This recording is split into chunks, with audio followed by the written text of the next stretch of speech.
Hi, everyone. It's really good to see you all here, including a number of familiar faces, some of whom have given us input during this process. So thank you. We're really glad to give you sort of the wrap up now that we've gotten to the end. So I'm Elena Krieger. I'm the Director of Research at PSE Healthy Energy. We are an energy science and policy research institute based out of Oakland, California, and we do research on health and environmental impacts of energy resources, clean energy transitions, and we try to synthesize data and science so that community orgs and policymakers and others can actually use that to inform energy and climate decision making. We co-led this project with APEN and CBE, and so I'm going to pass it over to them for quick introductions, run through the rest of our team, and then we'll jump to the presentation. So Sheena, over to you. Yeah, good afternoon, everyone. I'm Sheena, she, her pronouns, Resilience Hubs Manager with APEN. And APEN has deep roots in California's Asian American immigrant and refugee populations in communities in Richmond, Oakland, and now LA's South Bay in refinery impacted communities. And we organize locally and statewide, driven by our members' climate and energy priorities. Hey everyone, my name is Laura. I use she, they pronouns. I'm with Communities for a Better Environment. I'm the care coordinator. CBE is a statewide environmental justice organization. We work to build people power in low-income communities of color, and we organize in Wilmington, the Southeast Los Angeles cities, in Richmond and East Oakland. Thanks, and back to the PSE team. Bethany, I see you first. Hi, I'm Bethany. I'm a scientist at PSE. Pass it to Patrick. Yeah. Patrick, senior scientist at PSE. Go ahead, Eunice. Eunice Kikwabola, senior scientist at PSE. Yaneli.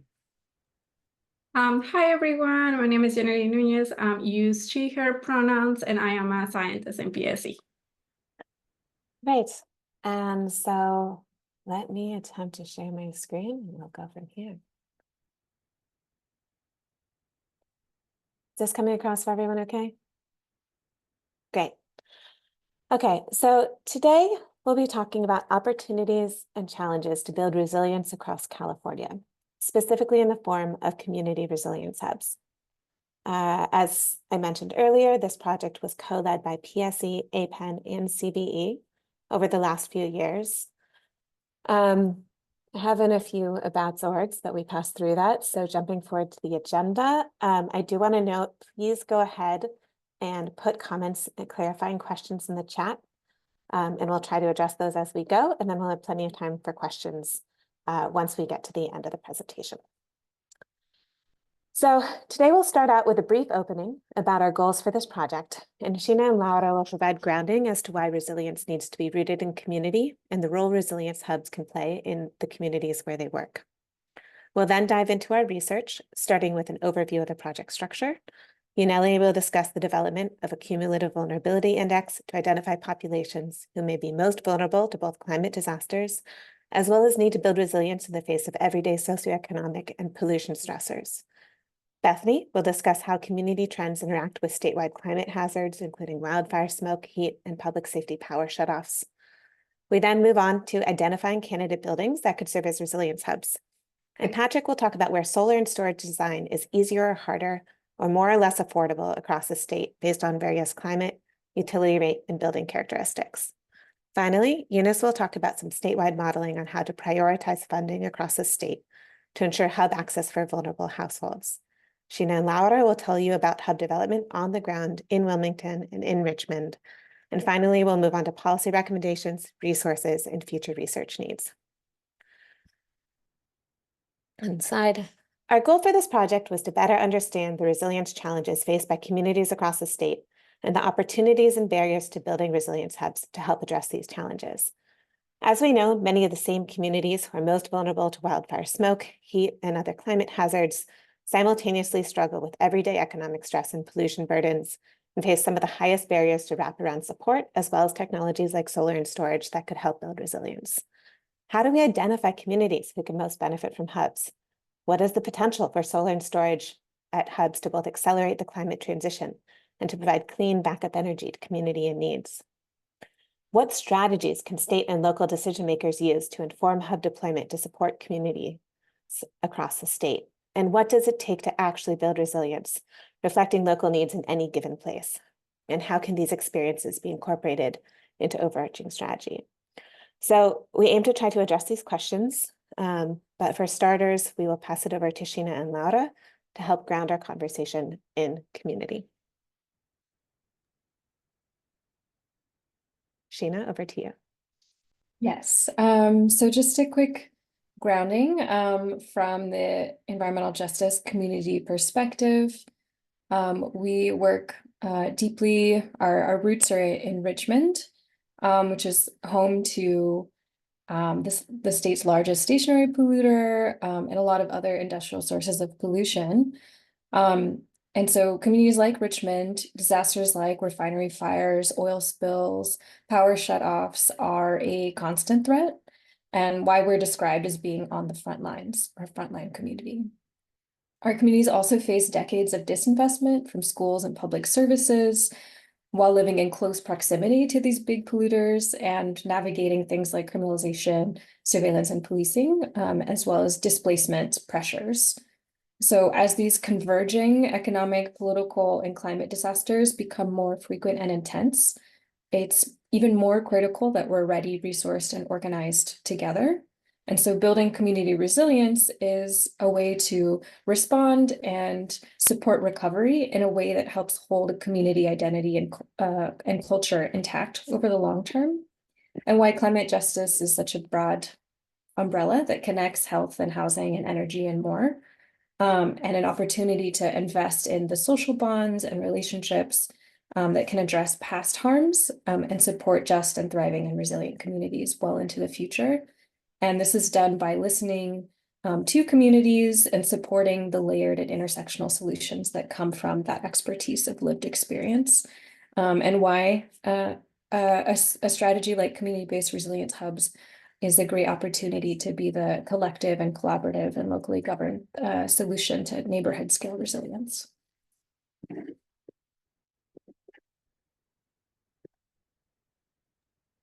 Yeah, I think along with what Sheena was saying, the only thing I'll add is one of the quotes that our organizer uses a lot, it's like a little chant, is climate change starts in our hoods, but climate change ends in our hoods. And what this means is we know that due to this historical disinvestment, racist land use planning, communities, frontline communities, as Sheena was just saying, are disproportionately impacted by refineries, oil drilling sites, all of the industry that really has put us in the situation that we're in. But as we're actively organizing, as we're actively building community, as we're intentionally building out real climate solutions, we're addressing those needs. We're phasing out fossil fuels. We're building the solutions that our communities need in order to thrive and also adapt in the face of climate change. And every community is going to be different.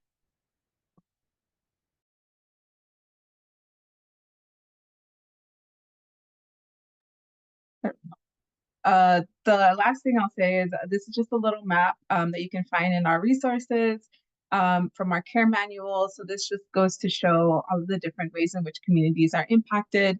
So it's not just stationary sources, it's diesel trucks, it's the largest port on the West Coast. There's still risk of gentrification and displacement. And along with that, there's a lack of representation from representatives in local government.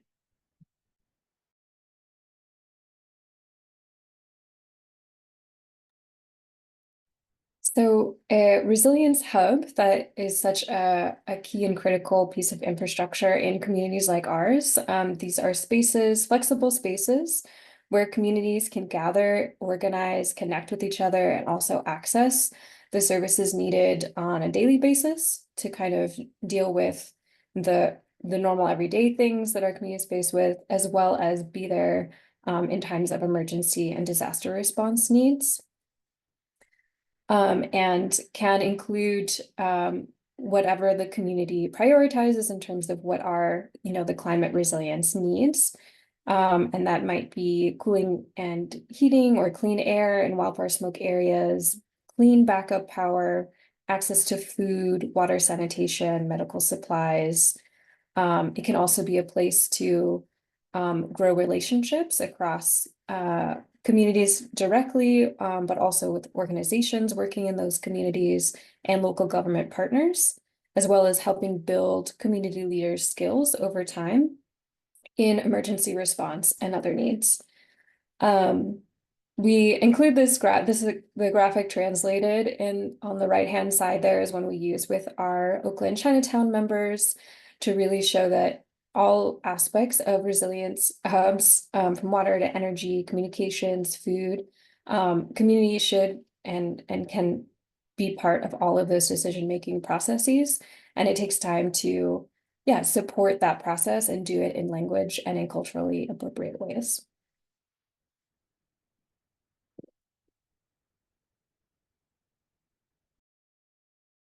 There we go. Thank you, Sheena and Laura. So one of the challenges we faced in this project is how do we actually think about statewide resilience hub strategy when we know resilience has to be rooted in and driven by the community?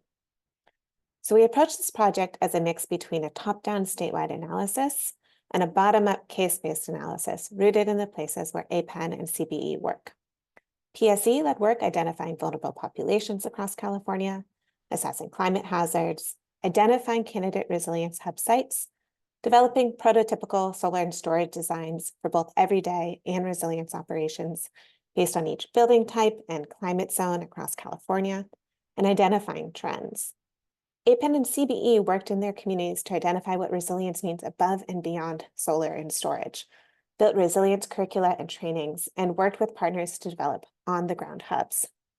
APEN and CBE's work helped frame PSE's approach, metrics, framing, and outputs. And PSE provided technical support to APEN and CBE, and both organizations shared outreach and educational materials with each other. We'll now walk through the top-down work led by PSE, beginning with climate vulnerability and climate hazards, moving on to site identification and solar and storage design and costs of those sites, and ending with developing statewide strategies for hub deployment in vulnerable communities and priority communities. I'll pass it over to Yaneli to talk about identifying climate vulnerable populations. Thank you, Elena. So how Elena mentioned, a component of this project was identifying the communities that will benefit the most from access to resilience hubs. So that is like the most vulnerable communities.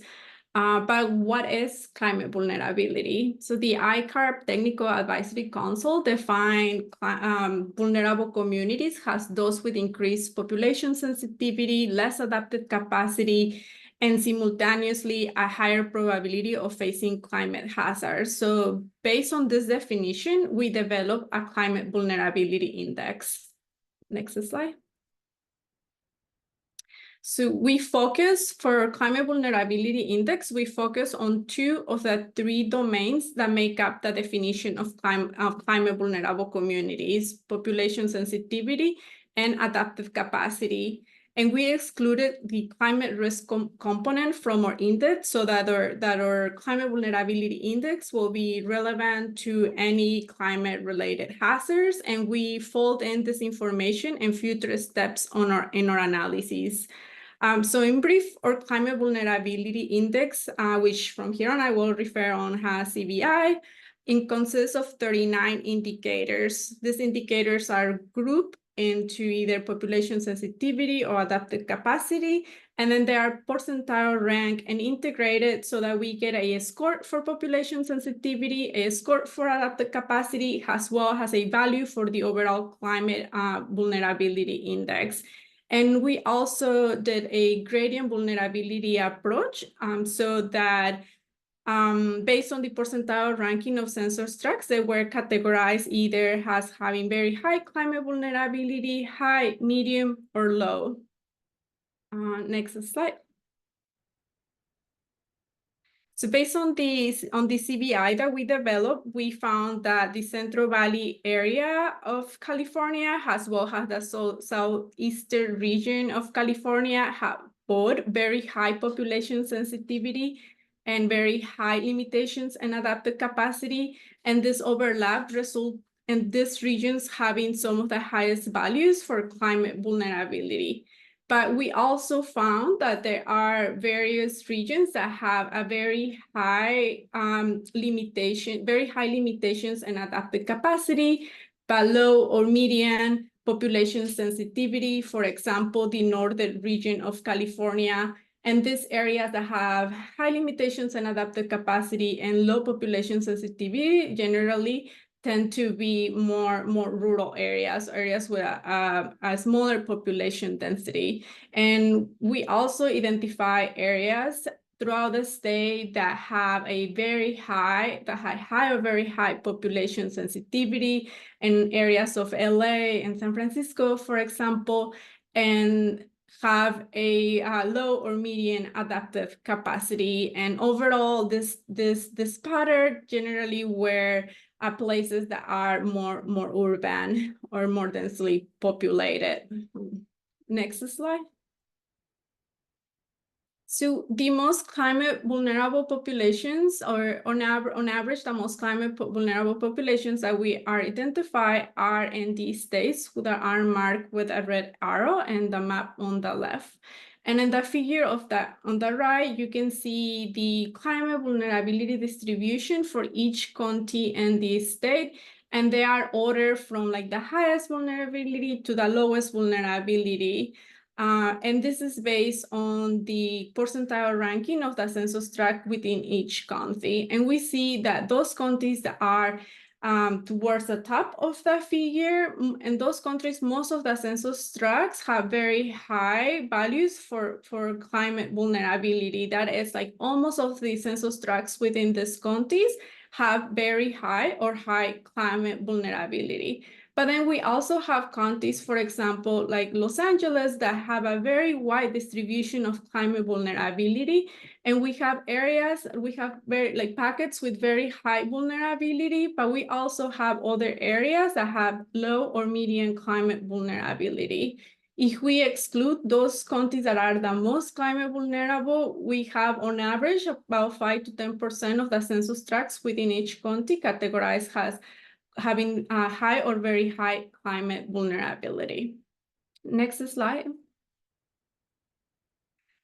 So currently, one of the tools that California relies on to identify vulnerable communities is Cohen-Barrett screen. So we did a comparison of CVI to Cohen-Barrett screen.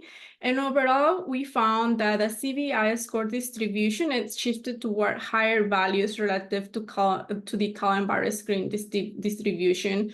We also found a correlation between the change in values that a census tract will have and CVI relative to the to their Cohen-Barrett screen score.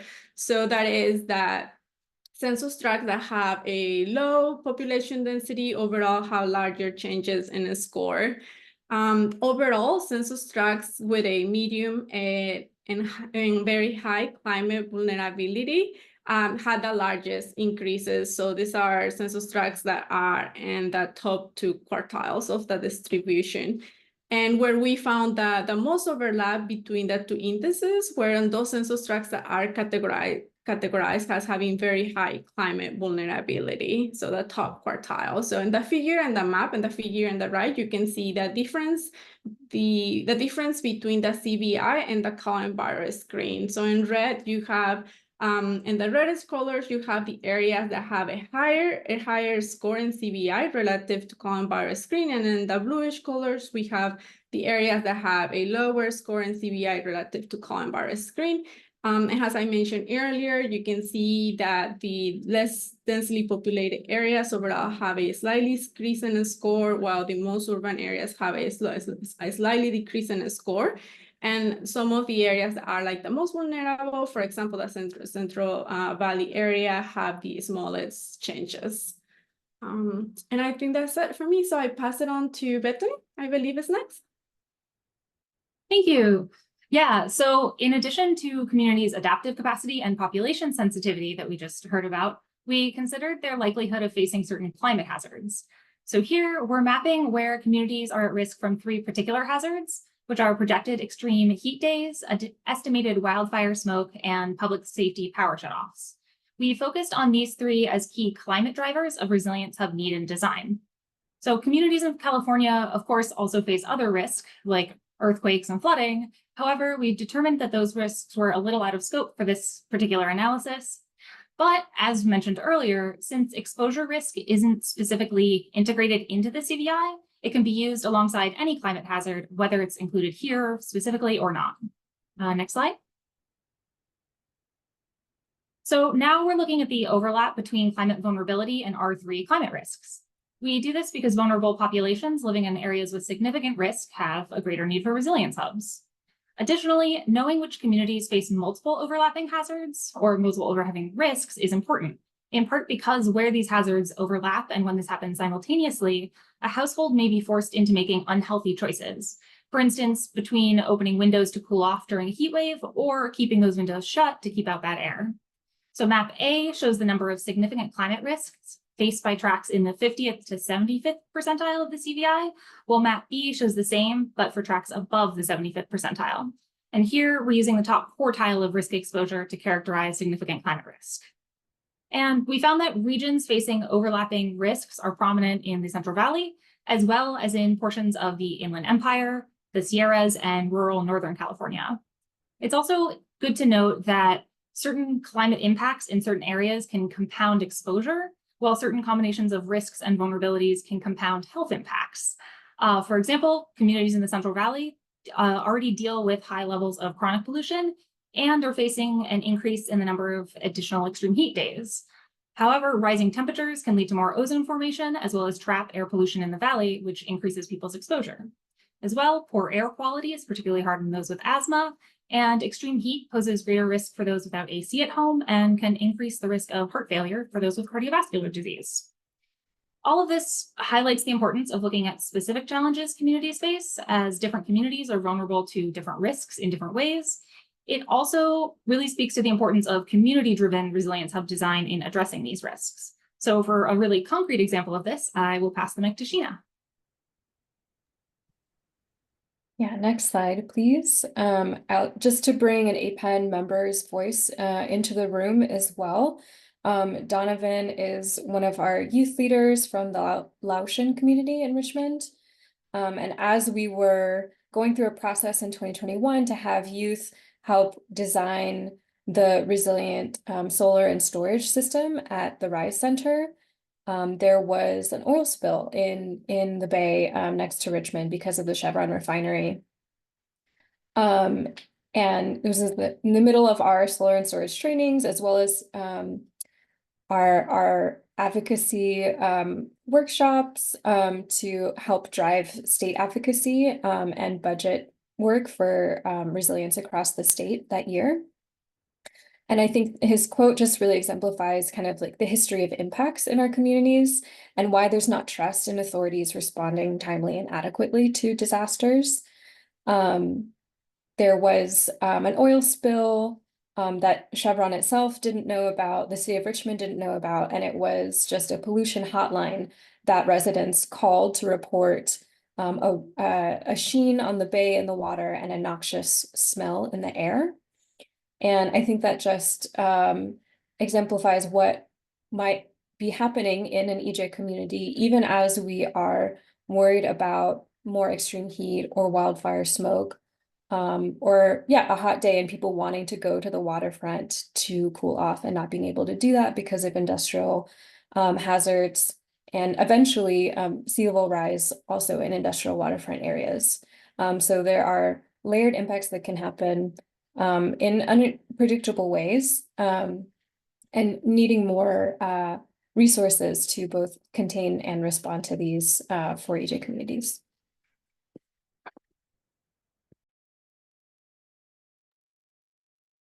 So while voices like Donovan's are the things that choose resilience hubs and where they should actually be placed, we needed to do some analysis. So we focused on collecting data on potential hubs across the state and identified more than 18,000 potential hubs across community centers, houses of worship, schools, community colleges, and libraries. And then while energy, next slide, while energy is not the only pillar of resilience, it does support lots of the other services that need to happen during disasters and can help reduce the cost of operating a hub year round. So solar and storage across these sites was part of the key analysis. And just as a quick summary, some places, large solar and moderately sized batteries make sense, make sense economically, and provide decent resilience. Where you can't build enough solar, where it's either roof constrained or the utility rate doesn't support it, you may need lots of batteries in order to provide resilient services for a long duration outage, and that becomes extremely expensive. On the other hand, if you're budget constrained, you can't buy a bunch of those batteries, and that really limits the amount of resilient services you can provide, down to possibly only phone charging to make sure that people can contact people outside of the outage zones and get help elsewhere. We're focusing this analysis on a 96-hour, it's a 3-day outage during the most challenging month in every location across California that we analyzed, and assuming that 50% of normal energy needs would be required during the outage for resilient services. And the next slide. And we find that two things really drive the economics and the need for solar plus storage. One of them is climate.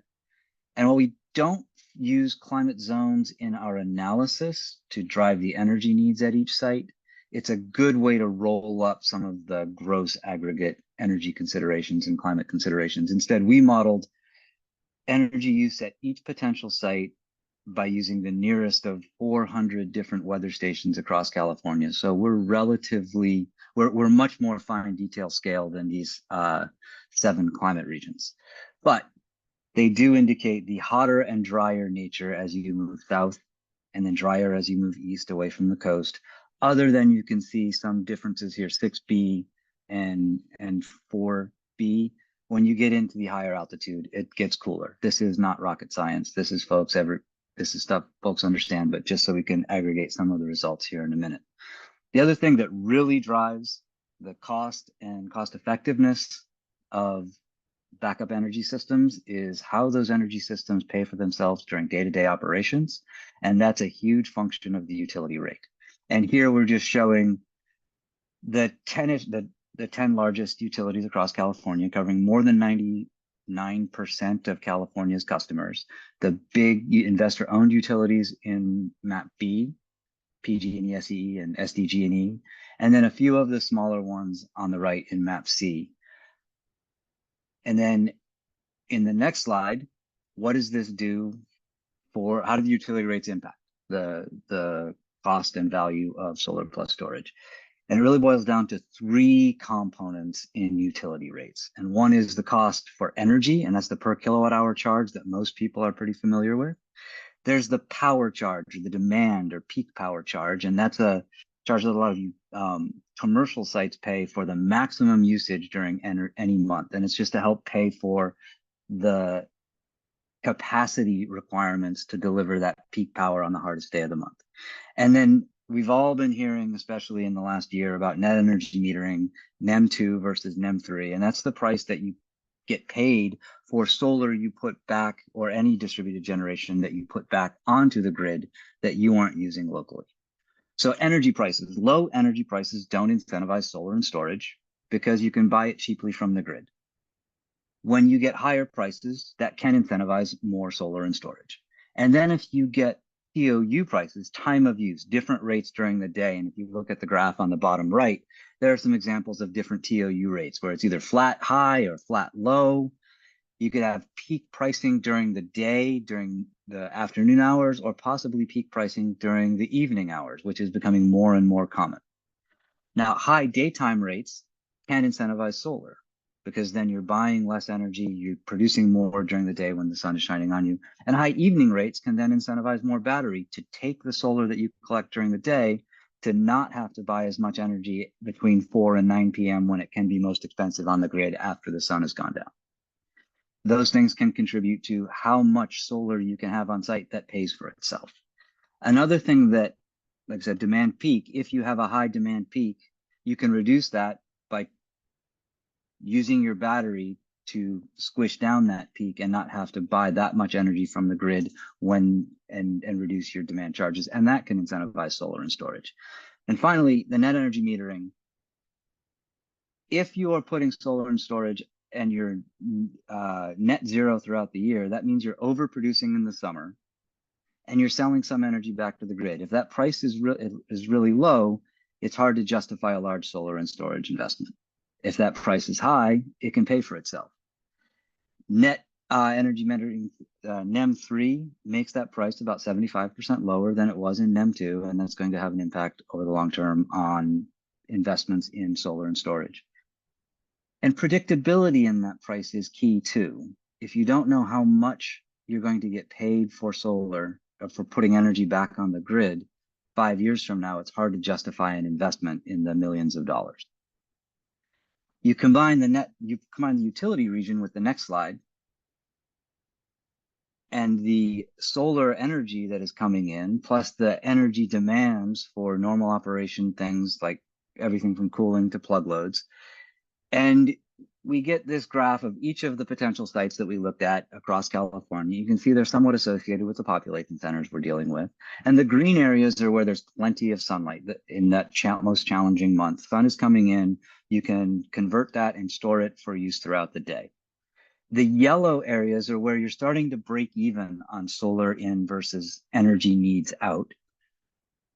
And you'll need more battery storage in those locations than you do in the green areas, not for the long term, but just to kind of time shift and to deal with some randomness in how much sun there is on a given day. While it's about break even on any day, if a day is a bad sunlight day, you're going to need battery to get through it. And then the orange and red areas are where the sunlight is not keeping up with the load, in which case you'll need multiple days of battery storage in order to power missions throughout a longer duration outage, because the sun is not recharging those batteries. You basically need big buckets of sunlight, big batteries, to then power through the outage. And you'll see two big things happening before we switch. I just wanted to capture two big things regionally. North Coast, sunlight is challenging, especially in the fall and winter.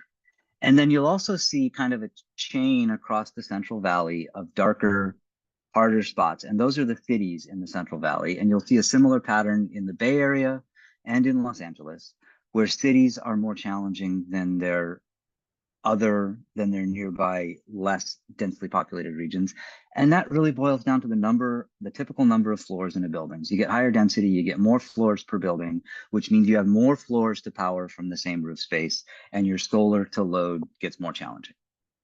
You wrap all this up and you compare across state on the next slide.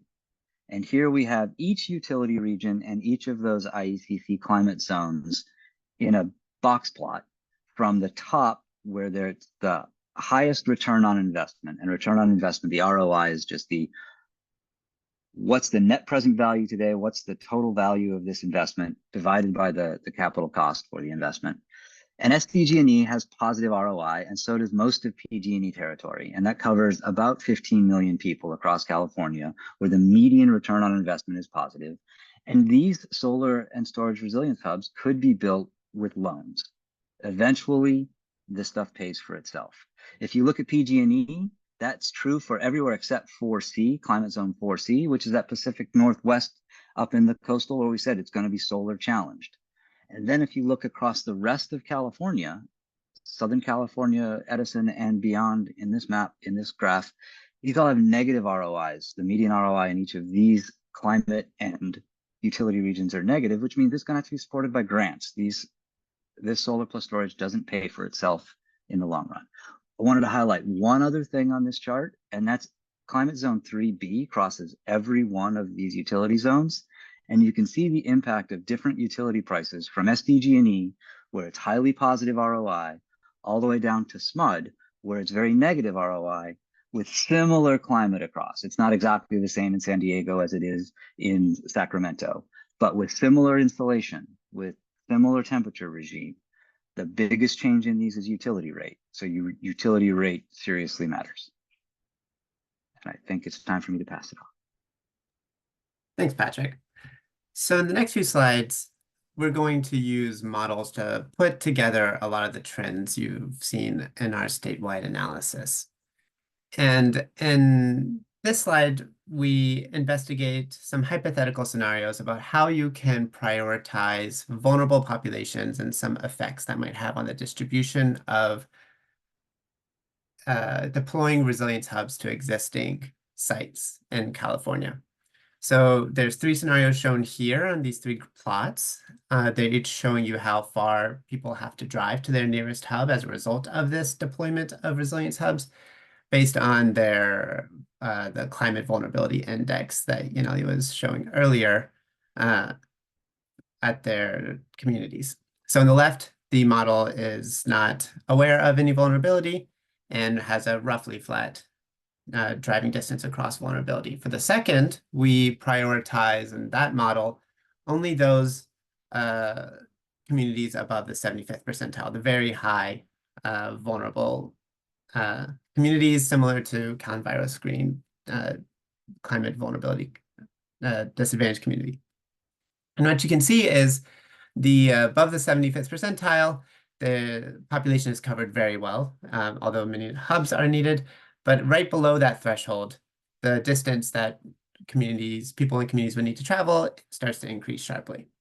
While in the third, I won't get into details here, but here we relax the constraints so that we also try to build hubs for disadvantaged populations below that threshold as well in a more continuous way. And what you can see is you can meet a wide variety of needs across communities with many different vulnerability indices with even fewer hubs, which is important. Going back to what Bethany was showing you earlier, that there are communities less than 75th percentile that face challenges not fully captured by the vulnerability index, such as climate risks and things that might not be captured as well with quantitative data and instead would need to be captured with qualitative data. Next slide.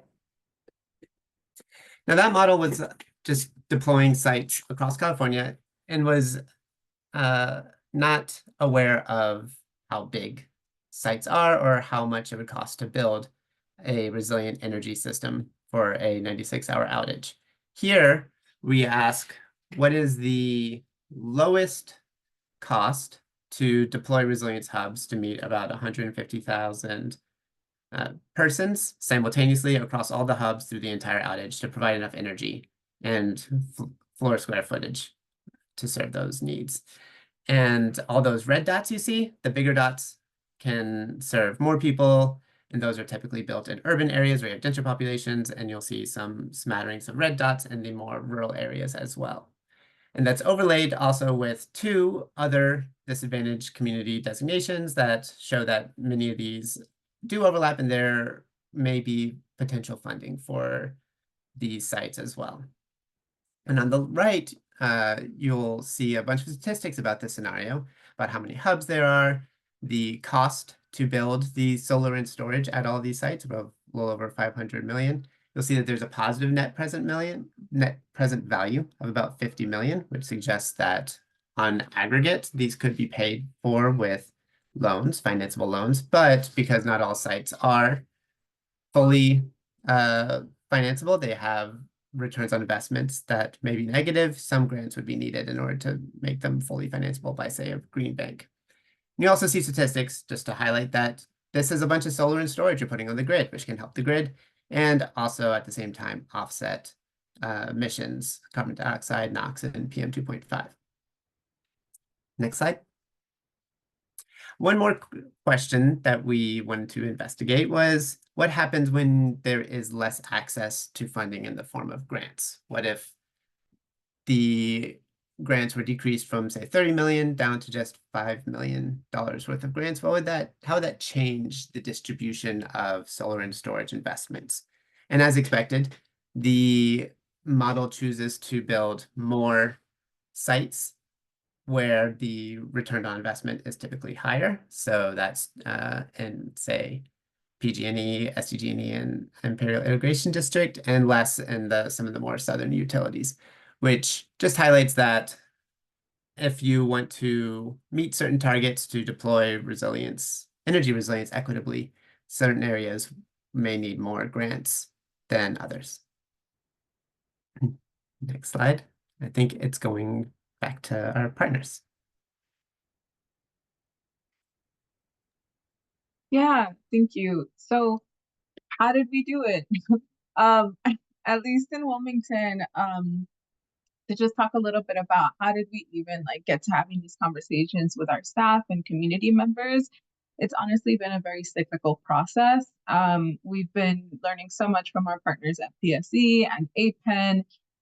We held regular workshops with our internal staff so that we could like first understand like all of what you all just learned. Being able to incorporate that into our curriculum for members, into zines and pamphlets, meeting with local electeds as well to identify ways in which we can plug resilience hubs into future planning for the Wilmington and LA area. And most importantly, we conducted a lot of survey gathering. So in order to identify, how big does this battery need to be? What needs to be powered? Which of these sites from this map are actually viable for our communities? Which ones are, can we walk to? Which ones, do we feel safe at? So we did a lot of that training, survey gathering, and a lot of mutual aid events. So you can go to the next slide. This is just a quick summary of like how this program has been going. So we did start the CARE program back in 2013. We held a lot of visioning gatherings with our members, and so that's why in 2016 we did identify out of several meetings with community members that the two places that we really wanted to work with as at that time were just cooling centers was the Tucci Clinic and the Senior Center. Since then, they have evolved into a resilience hub to provide year-round services and support. We got really lucky that some of our partners over at Grid Alternatives received some funding to do a pilot project to install solar and storage. And so it just worked out really well. They reached out to us. We already knew what sites because of the visioning sessions. And then when this program kicked off, when this project kicked off, we were able to just really build up on the momentum and also have the resources to be able to, fund interns, fund the survey gatherers, purchase equipment to get hands-on experience on what emergency preparedness really looks like. Yeah.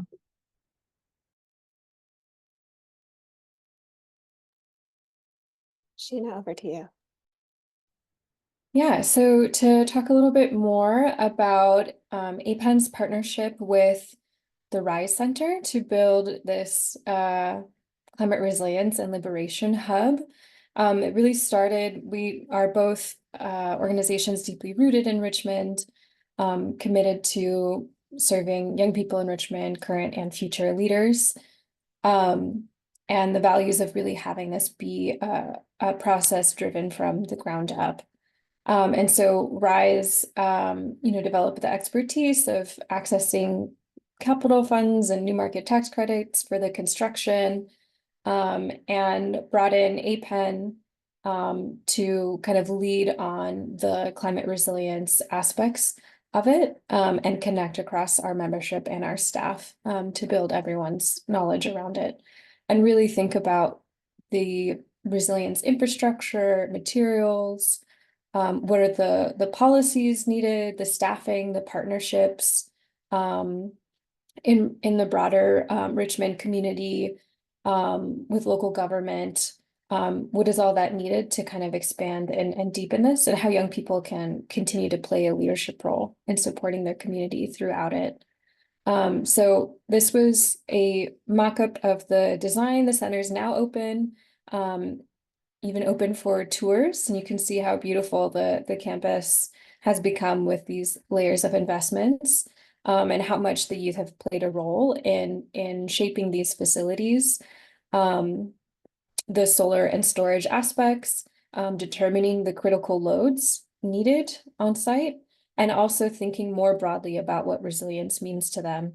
That includes things like, backup power for emergency communications, PPE, support staff, public health information, but it also includes things like arts and culture and ways to kind of process the environmental and climate emergencies that are happening in their community and tell their story. and also the skills building on site that will be part of future workshops in terms of know your rights trainings, emergency preparedness, conflict mediation when people are coming together in a tight space like a resilience hub in a stressful time. How do we have good relationships with each other and our communities despite and through all of that? And so young people were also part of interviewing the solar developer.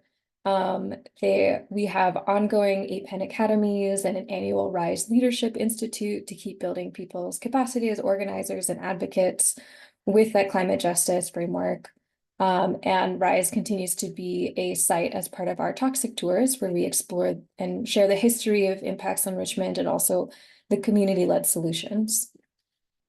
Young people also helped create and then do surveys across the network of high schools in Richmond to get a broader perspective from their peers of just young people across Richmond to inform the services and options at RISE.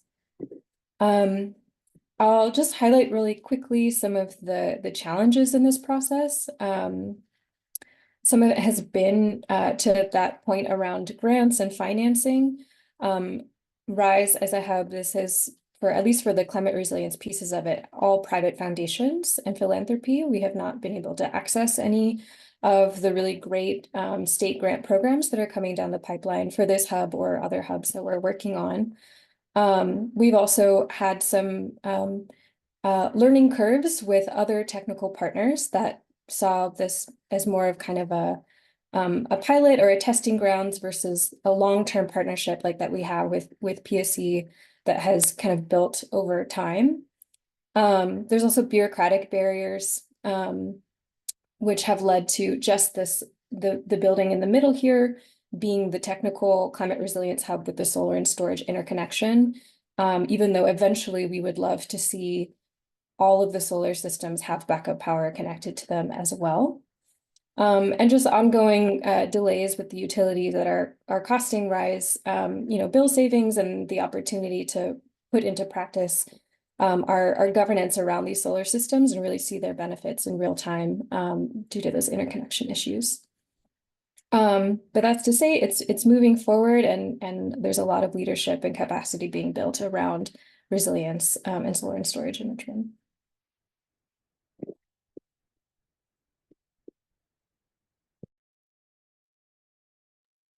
Thanks, Sheena. Thanks, Laura. Thanks, everybody. So I know some of you might have to drop off at the hour, so I want to make sure that you have access to all of our findings and resources. I'm putting a link in the chat. The next component here is that we pulled together a set of policy recommendations based on our findings, both looking in our statewide analysis and the challenges faced on the ground in Richmond and Wilmington. Our first set of policy recommendations is aimed at better identifying and prioritizing communities for resilience investments. These include incorporating adaptive capacity measures like tree cover and access to healthcare into vulnerability assessments, using a gradient rather than a sharp cutoff when allocating funding based on any screening tool or index score, and ensuring that any approach looks at the compounding effects of ongoing pollution and socioeconomic burdens with acute climate stressors. The second set of recommendations is aimed at equitably scaling resilience hubs. We do think we'll need tailored strategies for rural areas, including places with difficult transit or where hubs might not make sense. There are numerous regulatory and utility barriers, which Sheena just talked about, that make hub deployment hard or expensive. These include solar export limits at resilient sites, delayed interconnection timelines, and barriers to linking multiple meters even on a single campus. And we think we can improve solar and storage access for climate challenged regions by investing in complementary measures, such as energy efficiency and ensuring cost effectiveness tests for programs are not prohibitive. Specifically, that just because resilience is expensive, because a place is cold or has bad solar insulation, doesn't mean they don't get funding. And then finally, we need to improve access for financing and funding. That means we need different strategies in different places. This includes grants for solar and storage in cost prohibitive regions where solar and storage will never pay for itself, but perhaps just low interest financing where solar and storage systems have positive paybacks or some combination. Like many energy and climate interventions, the huge number of possible funding sources is confusing and hard to wrangle. So easy stacking of multiple funding sources through efforts such as a one-stop shop or bridge funding to smooth transitions when grants would arrive would be helpful. Funding accessibility can be improved through planning grants, which SDC is already doing, upfront funding, and minimal reporting burdens. And a final note is that we don't want to rely on utility rate reform alone to incentivize solar and storage, because improving rates to support resilience can sometimes have adverse impacts on affordability, and these have to be weighed together, and we may need external funding. We identified a number of future research and data collection needs. One of the first important steps is to really understand how resilience hubs are used so we can improve both design and deployment. This means making an inventory of hubs, seeing where funding is going and where there are gaps, and monitoring how hubs are used compared to how they were designed to help provide guidance for others. Another area we identified is to look more in depth at how solar and storage at resilience hubs interacts with other decarbonization strategies. Efficiency can improve design, for example, but electrification may lead to new load challenges in cold regions, and off-grid solar, geothermal heat pumps, and other design measures might be able to improve efficiency, costs, and resilience. And finally, a lot of work we are doing has been constrained by the difficulty of linking together multiple meters to create microgrids. The new regulatory changes should make this easier, we hope. And we think there's significant potential to improve resilience and cost savings by connecting multiple buildings. Research can help us understand how to better design systems with multiple building types, goals, loads, and so on. I put a link in the chat, as I said, but we've pulled together a whole slew of different resources across all of our organizations that we hope will be available. Those are all available on the bottom right. These include 2 different mapping tools, which we'll walk through in a second. Community-led resources, including the care manual, a story map, a whole slew of blogs and briefs talking about different aspects of decision-making and the process of designing hubs, which are available over on the right side. We have 2 final reports, one which will give all of our technical methods and one which summarizes our more public-facing findings. And we have 2 peer-reviewed papers in various levels of review and drafting. So I'm going to pass over to you, Nelly, to talk about the first interactive mapping tool that we pulled together. This is the Candidate Resilience Hubs mapping tool that Liz mentioned at the beginning.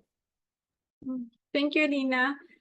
Yeah, so as part of this project, we basically package all of the information that we have been sharing with you into a publicly available interactive tool. So this tool has information about the Resilience Hub, locations, characteristics of the building, building type, energy characteristics, etc. It has like multiple filters that you can use to select certain resilience hubs based on characteristics, and all of that is like on the left side of that tool. And then we also included all the information pertaining to the climate vulnerability index that we developed and other vulnerability frameworks, such as Justice 40, Common Virus Screen.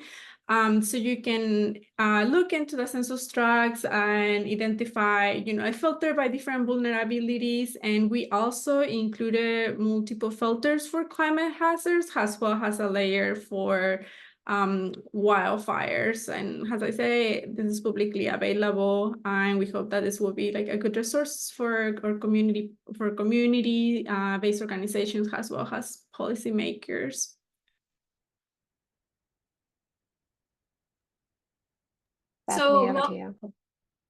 Thank you, Elena. So we also created a standalone PSPS mapping tool, which illustrates both PSPS frequency and duration, combined with a couple of community vulnerability indicators, such as extreme heat and Cal Screen score.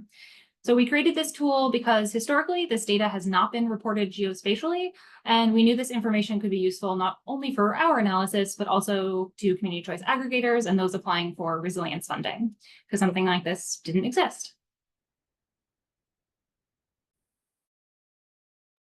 Great. And we'll share out all of these slides with you after. We also added in a few links to some of the media coverage in case anyone is interested.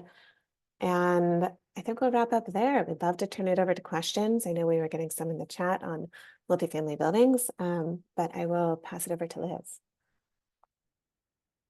Thank you, Elena, and thank you to everyone. That was a really exciting discussion